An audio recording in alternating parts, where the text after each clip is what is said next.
ফুডপান্ডায় দেখছিলাম যে কি অর্ডার করা যায়, বার্গার, সেট মেনু নাকি আদার্স কিছু, তখনই হঠাৎ চোখে পড়লো গার্লিক মাশরুম। কিন্তু এটার দাম তো 200 টাকা, সাথে ডেলিভারি চার্জ, ভ্যাট তো আছেই। তাই ভাবলাম ইজি ওয়েতে যদি এই গার্লিক মাশরুম ঘরেই বানানো যায়। ভাবতে দেরি কিন্তু বানাতে দেরি না, কারণ এটা বানানো খুবই ইজি। সেই জন্য প্রথমে একটা রসুনকে ভাই কুচি কুচি করে কেটে নিলাম।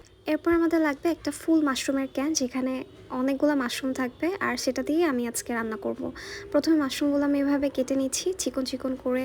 দেখেন এই যে এভাবে কেটে নিচ্ছি, খুব চিকনও না আবার খুব মোটাও না, মিডিয়াম একটা সাইজ। আমার প্রত্যেকটা মাশরুম কাটা হয়ে গেছে। আর এইদিকে বিট্টু আমার ঘাড়ে উঠে বসে আছে, সে কোনোভাবেই নামবে না।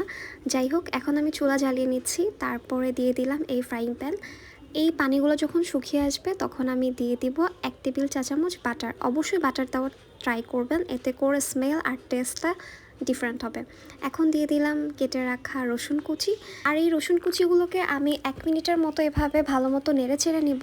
বেশি ভাজা যাবে না, এতে করে পুড়ে যাবে।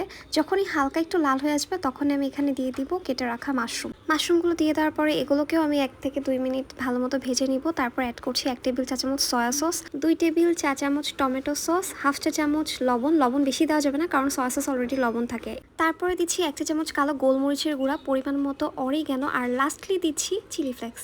এটাকে 1 থেকে 2 মিনিট এখন নাড়িয়ে চাড়িয়ে নিলেই, আপনার বাসায় যদি চিজ না থাকে, আপনার গার্লিক মাশরুম রান্না কিন্তু এখানেই শেষ। যেহেতু আমার বাসায় চিজ ছিল, তাই আমি একটু চিজ দিয়ে এটাকে 2 মিনিট ঢাকনা দিয়ে ঢেকে রাখার পরে এই চিজগুলো মেল্ট হয়ে যাবে, আর এইদিকে আমার রান্নাও শেষ হয়ে যাবে। এখন আপনাদেরকে সার্ভ করে দেখানোর পালা। আমার গরম গরম ধোয়া ওঠা গার্লিক মাশরুম কিন্তু একদম রেডি। আমি যদি ফুডপান্ডা থেকে অর্ডার করাইতাম তাহলে কিন্তু এরকম গরম গরম হয়তো পাইতাম না।